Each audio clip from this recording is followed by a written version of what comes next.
Bien-aimés frères et sœurs en Christ, c'est frère Frank qui vous parle depuis le Centre missionnaire international de Krefeld en Allemagne.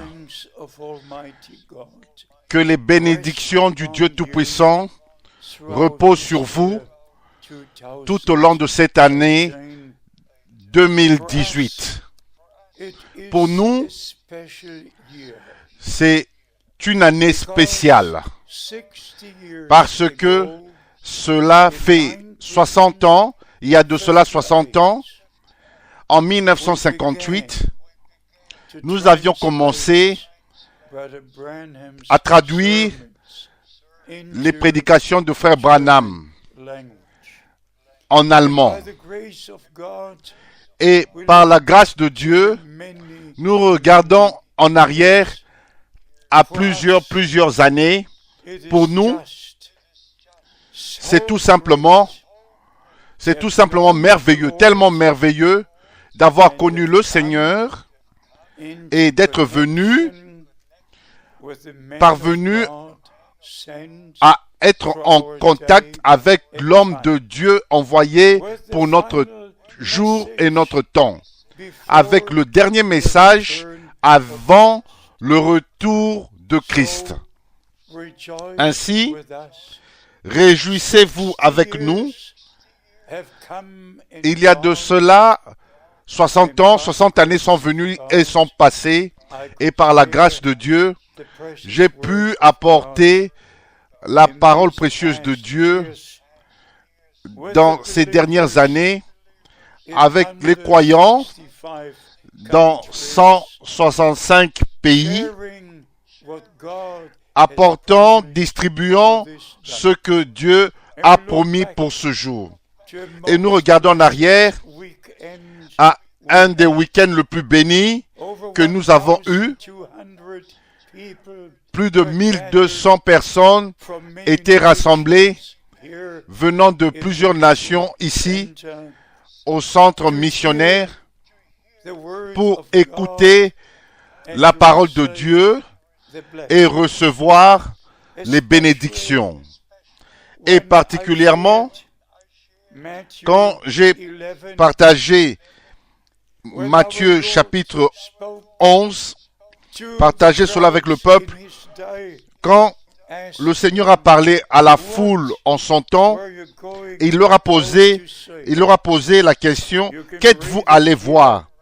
Vous pouvez le lire ici, au verset 7.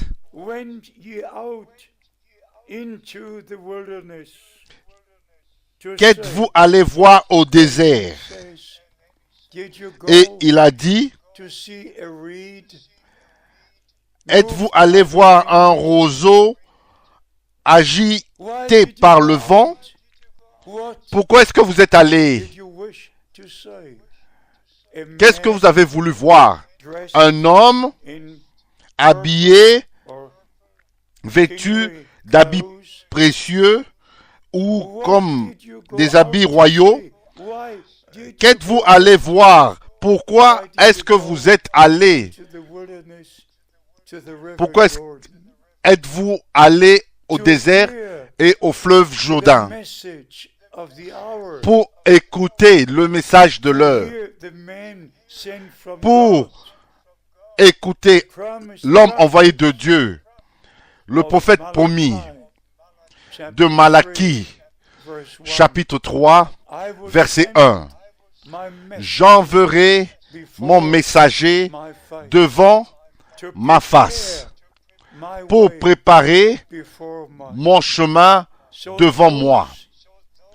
C'est ainsi ceux qui étaient lors de la première venue de Christ, qui prirent part à ce que Dieu était en train de faire, sont sortis pour écouter le messager, l'homme de Dieu, qui était plus qu'un prophète, mais bien entendu, pas plus qu'un homme. Ça, c'est très important. Notre Seigneur a dit, plus qu'un prophète. Pourquoi? Parce que tous les autres prophètes avaient parlé, prophétisé de la venue du Rédempteur, mais Jean pouvait dire, voici l'agneau de Dieu qui ôte les péchés du monde. Et Jean a baptisé notre Seigneur et Sauveur dans le fleuve Jourdain, et il a dit, nous devons accomplir toute justice, et les cieux s'ouvrirent, et l'Esprit de Dieu descendit avec le témoignage, celui-ci est mon Fils bien-aimé en qui j'ai mis toute mon affection. Ainsi, le prophète a dit qu'il viendra et Jean pouvait l'introduire, pouvait le baptiser. Quel privilège! Un homme envoyé de Dieu pour baptiser notre Sauveur. Et ensuite, si vous lisez Luc chapitre 7, verset 30, les scribes et les docteurs de ce temps-là, ils ont rejeté, ils ont refusé de se faire baptiser par lui, par Jean. Et ils ont rendu nul à leur égard le dessein de Dieu, la volonté de Dieu. Mes bien-aimés frères et sœurs, je suis sur le point de dire quelque chose de très très sérieux. Nous connaissons le message et je suis heureux de dire que j'ai connu Frère Branham personnellement pendant 10 ans. Et à plusieurs reprises, j'ai donné mon témoignage, que ce soit dans les réunions en Allemagne ou aux États-Unis, dans sa maison, dans son église, partout où c'était, à Dallas, au Texas, partout. Je ne fais qu'apprécier toutes ces opportunités où je pouvais être ensemble avec Frère Branham. Aujourd'hui, je voudrais que vous voyiez quelque chose. Ici, vous voyez, jusqu'ici, et vous voyez quelques lignes ici. Cette partie est sortie de la bouche de William Branham et cette partie vient de nos frères des États-Unis. Et je dois dire ceci. Je dois dire ceci dans le nom du Seigneur. Parce que je suis convaincu que Dieu est avec le mandat original. Ce n'est pas l'explication manipulée et des explications qu'ils en ont données. Si vous lisez ce que Frère Branham a dit, leur explication falsifiée, Frère Branham a dit au sujet de son mandat direct. Ici, nous avons cela, mes bien-aimés. De même que Jean-Baptiste fut envoyé pour précéder la première venue de Christ, le message qui t'a été confié sera le précurseur de la seconde venue de Christ. Ce n'est pas moi qui serai le précurseur, mais le message doit être le précurseur. Ceci, c'est le 9 février 1959 des lèvres de William Branham. Et si vous lisez ce qui est écrit dans les livres, de même que Jean-Baptiste fut envoyé pour précéder la première venue du Seigneur. De même, tu es envoyé pour précéder sa seconde venue.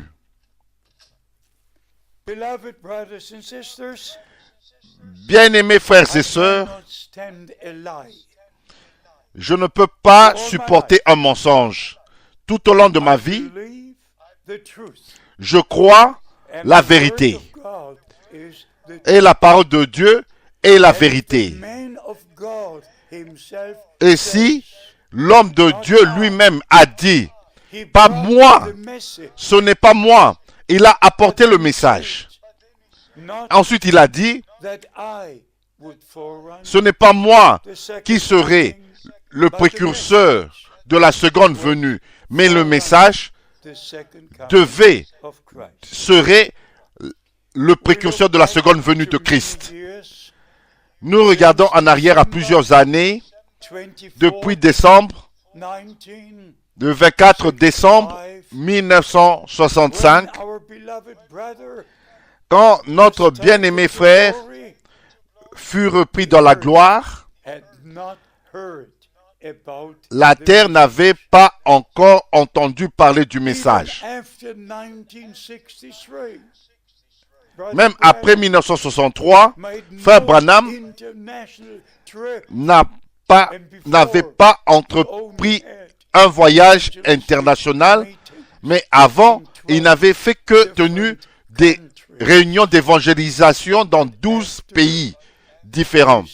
Mais après qu'il soit repris dans la gloire, le message, la parole pure de Dieu, la pure parole de Dieu, sans aucune interprétation, mais la véritable parole de Dieu qui fut promise pour ce jour. Et frère Branham était le prophète promis de Malachie chapitre 4. Au travers de son ministère et de ce message, les cœurs des enfants de Dieu devaient être ramenés au Père apostolique. Retourner au commencement même, il y a de cela 2000 ans, sur le même fondement, aux mêmes enseignements des apôtres. Et ça, c'est la promesse que notre Seigneur a répétée dans Matthieu chapitre 17, verset 11. Élie, il est vrai qu'Élie viendra premièrement et rétablira toutes choses. Ainsi, frère Branham a apporté le message, mais je ne peux pas prendre avec moi 1200 prédications dans ma valise et d'aller de ville en ville. Mais je peux prendre la Bible où nous avons été ramenés et ensuite je dois être fidèle à mon appel. Je dois faire deux choses. Je dois prêcher seulement ce qui est écrit dans la parole de Dieu et je dois distribuer au peuple le message que frère Branham a apporté pour nous ramener dans la parole. Il n'y a pas deux choses différentes. Le message vient de la parole et nous ramène à la parole. Si vous prenez les prédications de frère Branham et que vous fermiez la Bible et vous mettez cela à côté, vous êtes séduit et vous êtes en train de séduire les autres. Ainsi, par la grâce de Dieu, le mandat que le Seigneur m'a donné est d'emmagasiner la nourriture. Et le 1er avril 1962, à 3 reprises, frère Branham a mentionné qu'il lui fut dit de ne pas entreprendre un voyage dans les pays étrangers, mais de retourner à Jeffersonville et d'emmagasiner la nourriture. le même Seigneur, le 2 avril 1962, j'ai entendu la voix du Seigneur avec ses oreilles, d'emmagasiner la nourriture et d'aller de ville en ville pour prêcher la parole. Et le 3 décembre 1962, frère Branham a dit, frère Frank, la nourriture que tu dois emmagasiner, c'est la parole promise de Dieu pour ce jour. Et c'est dans les messages qui sont enregistrés. Ainsi, par la grâce de Dieu, j'ai publié les prédications de frère Branham et le Seigneur a mis sur mon cœur de particulièrement de traduire les prédications à partir des ouvertures, de l'ouverture des 7 sceaux. Chaque prédication fut traduite et aussi de 1960, 61, 62. Ainsi, par la grâce de Dieu, j'ai fait les deux choses partout dans le monde dans les 55 dernières années. Et je vous demande, qu'êtes-vous allé voir? Un homme agité de gauche à droite, un homme qui est habillé des habits royaux? Non, un homme envoyé de Dieu, avec la parole de Dieu, avec les promesses pour ce jour. Et je vous dis, maintenant même, mes bien-aimés frères, et particulièrement ceux qui sont dans le mouvement pentecôtiste, si vous parlez en langue, si vous prophétisez, si vous priez pour les malades, mes bien-aimés frères et prédicateurs et évangélistes, et même des célébrités de la télévision, et que vous refusez maintenant de vous faire baptiser dans le nom du Seigneur Jésus-Christ, la porte sera fermée et vous allez frapper et vous allez dire, ouvre-nous Seigneur. Vous pourriez dire en ce jour-là, Seigneur, n'avons-nous pas prophétisé, n'avons-nous pas prêché, n'avons-nous pas prié pour les malades, n'avons-nous pas fait ceci, cela? Et le Seigneur dira, retirez-vous de moi, vous qui commettez l'iniquité. Qu'en est-il? Dieu veut l'obéissant. Ceci est le temps de la restauration, de revenir aux enseignements originaux, aux fondements.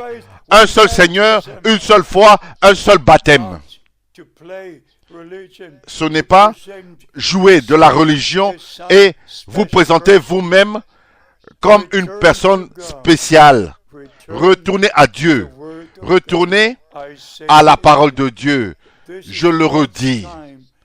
Ceci est le temps de Dieu, de la restauration.